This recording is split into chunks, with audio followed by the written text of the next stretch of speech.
So I was staring at a restaurant menu yesterday and I saw the word quiche Well, and it hit me. If you had never heard English spoken before and you just landed on Earth with a dictionary, you'd look at Quiche and probably say quitchy or something. oh, absolutely. Quitchy is a perfectly reasonable guess based on the alphabet we have. It feels like English spelling is just this elaborate prank. I mean, think about O. You have rough, dough, through, plow. Right. Same letters, four completely different noises coming out of my face. It's notoriously chaotic. The problem is that English spelling is a map, but it's a map from like the year 1400. The terrain, the way we actually speak has changed completely, but we're still using the old map. Okay, so today on the deep dive, we are going to throw away that bad map. Good. We're going to stop looking at spelling and start looking at the actual, well, the operating system of Yeah. English language. We have some incredible source material today, a couple pages from a classic linguistics text, Essential English. And what makes these pages so special is they aren't trying to teach you how to spell. They're teaching you how to engineer sound. We're looking at a phonetic chart. This is basically a decoder ring. It strips away the A through Z alphabet we all learned and replaces it with symbols that represent what the human mouth is actually doing. Exactly. And the first thing you notice when you look at this chart is that the alphabet has been, well, lying to you about the numbers. That was the first shock for me because, okay, pop quiz. How many vowels are there in English? In school, they say 5. A-E-I-O-U. And sometimes why? Yeah, and sometimes why.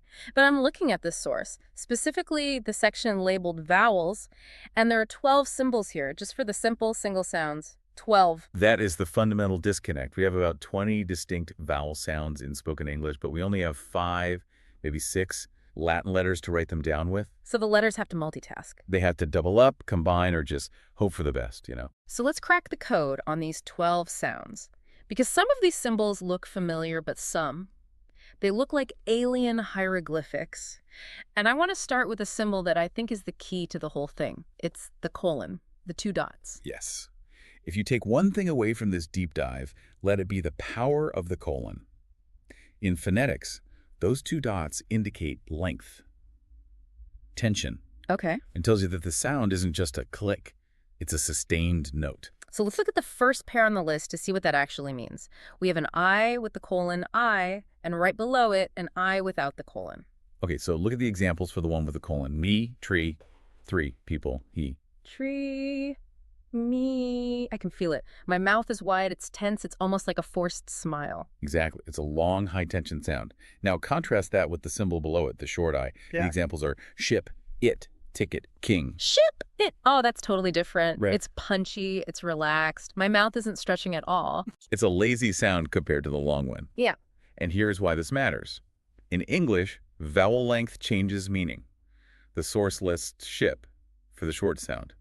It doesn't explicitly list the animal sheep, but it's implied by tree. Right. And this is the classic trap. If I say, I want to get on the ship, but I use that long vowel, I want to get on the sheet. Suddenly you are in a very different, a very agricultural scenario. And the only difference between a boat and a farm animal, phonetically speaking, is those 2 little dots, that extra split second of duration. Precisely. The spelling S-H-I-P versus S-H-E-E-P gives you a hint, but the phonetic symbols I and I give you the actual instruction manual. And I see this pattern continues down the list. We have a U and a U. Same mechanic. The short U is in put, full, look, book. It's almost a grunt. Book. Put, foot. Yeah, it's very contained. Now add the colon. Lengthen it. You get moon, blue, do too. You really have to push your lips out for that one. It's a committed sound. Committed is the perfect word. The long vowels require muscular effort. The short vowels are just kind of letting air escape. Speaking of effort, let's talk about the letter A. Because if you ask a random person how to pronounce A, they'd look at you like you're crazy. But this chart proves A is a shapeshifter. Oh, the letter A is doing an incredible amount of heavy lifting in English. There is this symbol here, I think it's called the ash. It looks like an A and an E smashed together. A, That's the one. It represents the sound in man that am bad. man, K. It's that flat, almost nasal sound. It feels very frontal right behind my teeth. Right. But now look further down the list at the A with the colon, the A. The long A. The examples are past, dark, arm, car. Car. Dark. Where do you feel that sound? Oh, that's way back in the throat. That's the sound the doctor asks for. Say, ah. Exactly. Now, think about the word man versus car. In our heads, we visualize the letter A for both. But mechanically, Hmm. your tongue is in a completely different zip code. It really exposes how the spelling just simplifies reality. Mm-hmm. We write A for both, but the instrument, the mouth, plays two totally different notes. And it's interesting. The source lists past under the long A, past. Which feels very British to me. It is. This text uses received pronunciation, or standard British English, as its baseline.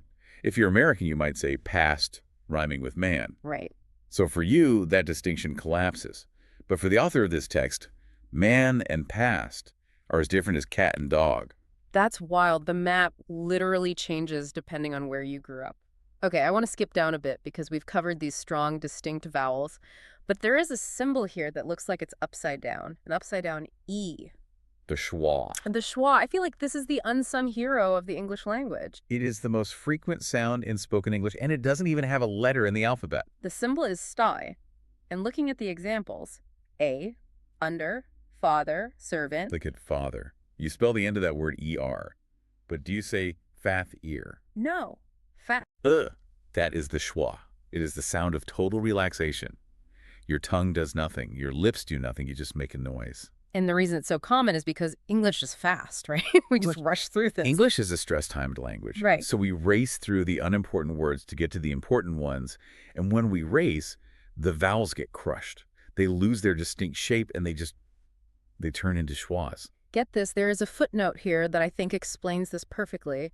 It's footnote 1 and 2, and it's attached to the word the. Yes, I love this detail. It's so subtle, but so important. So the text lists the in two places. It lists it under the long I-like tree and calls it the strong form. Mhm. Then it lists the under the schwa and calls it the weak form. So ask yourself, when do you use the strong form? When do you say the? I guess if I'm really emphasizing something like he is the man, or maybe before a word that starts with a vowel, the end. Exactly. When the word is significant, you give it the full, expensive vowel, I. But 99% of the time, the is just grammatical function. It's glue. So we don't say the book is on the table. No, it sounds robotic. The sun is in the sky. Right. We say the book, the sun. The vowel collapses into a schwa so we can get to the next word faster. It's like the word the actually shapeshifts depending on how important it is in the sentence. That is so cool. And the spelling THE tells you absolutely nothing about that switch. And that's the beauty of the phonetic chart. It captures the rhythm, not just the letters. Okay, let's move to the next section. Diphthongs, which sounds like a terrifying medical condition, but I gather it means something else. Di means two. Phthong means sound. So these are just two sounds. Vowel gymnastics. Exactly. A monophthong, like in car or tree, is static. Your mouth stays still. A diphthong is a glide. You start in one position and move to another within the same syllable. Ah, I see the symbols are paired up here, like E, and the examples are, say, Beatty, train, plate. Do it in slow motion. Try in. You start at A and you glide up to E. Your tongue actually moves as you say the word. Tryin. It does. It's like a little trajectory. And if you don't make that movement, if you just say tren instead of train, you sound like you're speaking a different language. That glide is essential for the English accent. There's a weird one here. The symbol A. Examples are no, smoke, motor, and Poland. Poland. I never thought of Poland as having a glide. Try saying it without moving your lips. Keep your mouth round and still. Poland. Poland, it sounds flat. Wrong. But in English, we say Pooland. No. Coo. We round our lips tight at the very end. That's the glide. That is such a subtle detail. Now, speaking of details, we have to talk about footnote 3, because this feels like we've stumbled onto a crime scene in the textbook. The case of the disappearing vowel. It's attached to the symbol, yeah. The examples are for, door, your, floor. Right. So historically, these words had a distinct glide. You would say do, flu, flu. But the footnote says, and I quote, many speakers of Standard English do not use this sound. They use, instead, ho, which is that long monophthong we talked about earlier. This is amazing. The text is literally admitting that the language is evolving right now. It's saying, look, we have a symbol for this sound, but honestly, it's going extinct. So instead of saying do, we just say door, Yeah. one sound, flat. We're flattening the diphthong into a monophthong. It's streamlining. And This book captures that moment where the old way and the new way are kind of fighting it out. It's funny to think that in 50 years, maybe some of the other sounds on this page will have footnotes saying, nobody uses this anymore. Almost certainly. Language is a living thing. Sounds like a snake sheds its skin. All right, let's flip the page. We've done the vowels, the soul of the word. Now let's look at the skeleton. The consonants. The hard structures, the clicks, the pops, the hisses. Now, most of these look familiar, P, B, T, D, K, G, Mm. but there is a pattern here in how they are listed. They're in pairs. They are. Yeah. And once you see the pairing, you can't unsee it. It's all about the engine in your throat. Look at P and B. Pemby. Okay, put your hand on your throat, right on your Adam's apple. Now say p, p. Poof. Nothing really, just air. Now say but. Buh. Okay, I feel a buzz, a vibration. That is the only difference. Your lips are doing the exact same thing. They are popping open, but P is unvoiced. It's just air. B is voiced. You turn on the vocal cords. And that pattern just repeats. All the way down the list. T and D, train versus door. Same tongue position, different engine setting. K and G, cold versus gold. It's a binary system. It makes so much sense when you categorize it that way. Oh. But then we run into the absolute disaster zone of English spelling, the TH. Ah, yes, the TH, the sound that defeats learners everywhere. We use the letters T and H for everything. But this chart shows two completely different symbols. One is the Greek thetic O, and the other is this backwards six fifth with a cross through it, the ETH AB. And just like P and B, these are a voiced and unvoiced pair. But we spell them exactly the same, which is just cruel. Okay, so the theta No. is in thank, thick, thin, nothing. Unvoiced, just blow air through your teeth. Think, no vibration. And the ETH EE is then that weather with. Voiced, they in. You should feel a buzz right on your tongue. It is crazy that we don't have different letters for this. Imagine if we used the letter P for both P and B and you just had to guess, I'm going to the bark to play ball, or park. You never know. You'd never know. But that's exactly what we do with T. You just have to know that thistle is unvoiced and this is voiced. There's no logic in the spelling. You need the phonetic map to see the reality. Speaking of traps, there is a massive one on this page. I'm looking at the symbol J Warning lights should be flashing for everyone right now. because my brain sees J and thinks judge or jump. But the examples here are yellow U, U. This is the International Phonetic Alphabet, and in the IPA, the symbol J represents the Y sound, like in the German jaw or the Scandinavian fjord. So if I see J in a phonetic dictionary. You say yeah. Do not say Jew. So where is the G sound? Where is judge? Look further down. It's a compound symbol. It's D3. D3, John, judge, age. This implies that the J sound is actually a blend. It starts with a D and slides into a 3, which is that Z8 sound like in measure, D's H, judge. Wow. It's so complex when you break it down. We just open our mouths and noise comes out. But the engineering required to make a J sound is actually pretty high. It's sophisticated machinery. We're just operating it on autopilot. One last symbol I want to spotlight before we zoom out. The A. It looks like an N with a long tail curling under it. Being. Examples: sing, thing, working, English. This is distinct from a normal N. When you say N, the tip of your tongue touches the roof of your mouth behind your teeth. Nah. Yeah, right by the front teeth. Now say sing. Sing. Mm-hmm. My tongue is,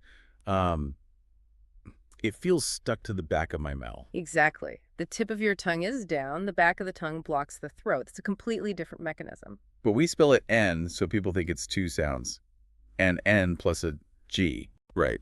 But try pronouncing an N, then a G. Singa. Singa. Yeah, it sounds clunky. The E is a single, smooth nasal sound, and it deserves its own symbol. So we've gone through this forensic evidence. We've seen the glides, the vibrations, the weird symbols, the secret history of the... And then at the very bottom of the second page, almost as an afterthought, there is a box labeled the English alphabet. It looks so innocent down there. A, B, C, D, E, F, G. It looks woefully inadequate. Inadequate is polite. It's archaic. I mean, we just spent all this time talking about and duh and and e, and none of those are in that box. And look at what is in the box. The letter C. The letter C, a staple of the alphabet. Cookie Monster's favorite. Phonetically. It's useless. It's completely redundant. Explain that. Well, look at the phonetic chart. Is there a symbol for C? No. If the word is cat, the sound is K. If the word is city, the sound is S. The letter C doesn't have its own job. It just steals jobs from K and S. It's a middle manager taking credit for everyone else's work. Exactly. And what about Q? I don't see a symbol for Q either. Because Q is just K plus W. Queen is queen. Right. K plus S. Box is box. So we have an alphabet with 26 letters, but 3 or 4 of them are basically redundant, and we are missing symbols for like 10 sounds we use every single day. That is the tragedy and the beauty of English. The alphabet is a museum piece. It's history. It tells you where a word came from, Latin, German, French. But the phonetic chart, Yeah. that is the actual operating manual for speech. It really changes how you look at a dictionary. I used to just ignore those weird symbols next to the word. I just look at the definition, but those symbols are actually the instructions. They are. And once you can read them, once you know that U is shit and E is ing, you can pronounce any word in the English language perfectly without ever hearing it. You don't need to guess dough versus rough versus bow. The symbols will tell you the truth. So what's the big takeaway here for the listener? Aside from, feeling superior to the letter C. I think it's about listening. We speak English every day, but we rarely listen to the mechanics. We don't notice the glide in Poland. We don't notice the difference between the teeth in think and that. This chart invites you to turn off the autopilot and actually pay attention to the instrument you're playing. And maybe a little forgiveness for bad spelling. Oh, absolutely. If you can't spell thorough, don't blame yourself. Blame the alphabet. It's working with outdated tools. And here's a thought to leave you with. We saw that footnote about the sound in door dying out. The tall is becoming due. We are watching the language change in real time. So, what other symbols on this page are The Walking Dead? That is the big question. In 50 years, will we still distinguish between Y in whale and W in whale? Will cot and cot finally merge for everyone? We might need a whole new chart by 2075. We almost certainly will. Thanks for diving into the noise with us. We'll see you on the next one.